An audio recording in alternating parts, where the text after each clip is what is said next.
मेघालय के शिलांग में रहस्यमय परिस्थिति का शिकार बने इंदौर के नवविवाहित दंपति के परिजनों ने अब सीबीआई जांच की मांग की है। हनीमून बनाने गए जोड़े के पति का शव तो 11 दिन बाद मिल गया, मगर पत्नी सोनम रघुवंशी की अब तक कोई खबर नहीं है। राजा के भाई ने दोनों के अपहरण और हत्या की आशंका जताते हुए मेघालय की पुलिस पर मामले को दबाने का आरोप भी लगाया है। उधर पुलिस ने भी हत्या का केस दर्ज कर माना है कि पूरा मामला बहुत संदिग्ध है। अब तक हुई जांच में कई सवाल उठ रहे हैं और इन्हीं सवालों का जवाब खंगालती ये रिपोर्ट देखिए।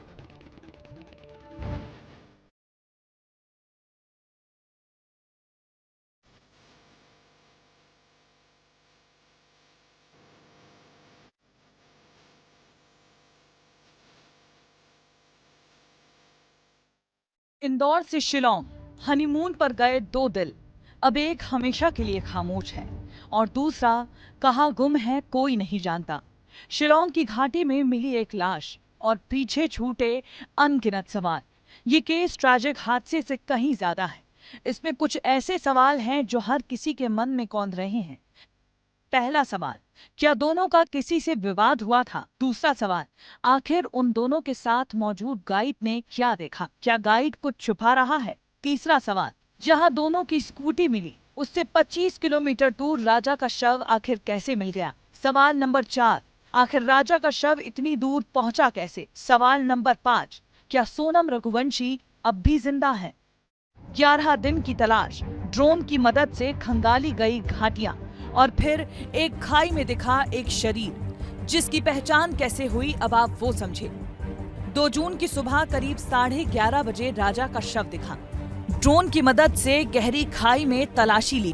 रियाद अर्लियांग में वेईसांगडोंग पार्किंग लॉट में शव देखा गया।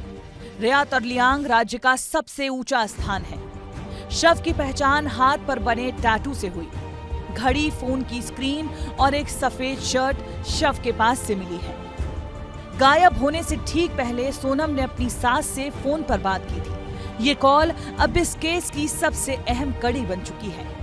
वही तो कह रही, मैं अभी फरियाद बना रही तो मेरे को एकदम से याद आ गई कि आज तो मेरे बहू का उपवास है बापे। मैंने मैं घूमने के चक्कर में अपनी 11 थोड़ी तोड़ूंगी। सांस फूल रही। हाँ सांस फूल रही तो दम खड़ी चढ़ाई है, चढ़ना मतलब उतरना भी खड़ा ही है और चढ़ना भी खड़ा ही है। हाँ तो कहीं दूध लस्सी जो भी मिल रहा हो उपवास का सामान वो खा लो। अब पहले ऊपर तो चढ़े, जंगल में है, यहाँ से आज कुछ मिलेगा। हाँ, कॉफी बुलवाई हाँ। तो आधा मग्गा दूध होगा और उसमें है ना 2 गिलास पानी में।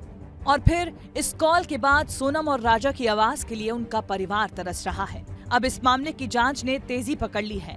मेघालय पुलिस ने हत्या का केस दर्ज किया है।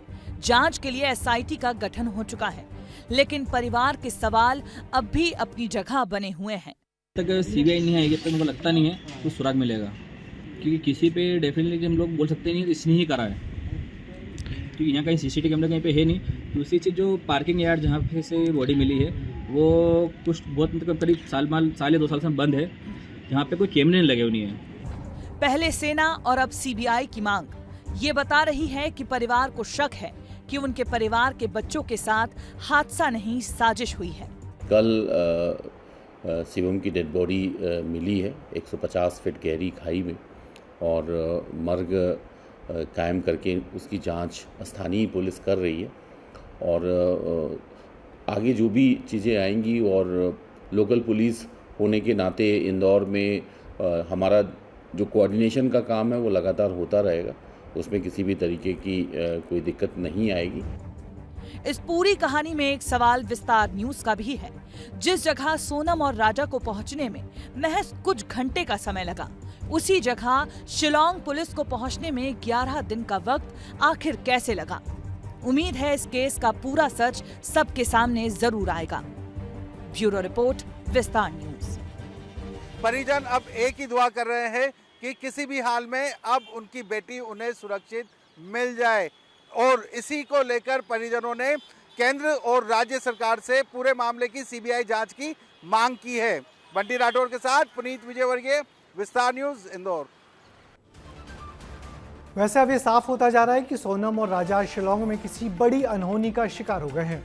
इस पूरे मामले में उनके गाइड की भूमिका और जिस टी स्टॉल पर उन्होंने आखिरी बार कॉफी पी, उस दुकानदार से पूछताछ में भी पुलिस कुछ खास हासिल नहीं कर पाई है। ऐसे में इस पूरे संदिग्ध रहस्यमय मामले से सीबीआई की जांच ही कोई पर्दा उठा सकती है।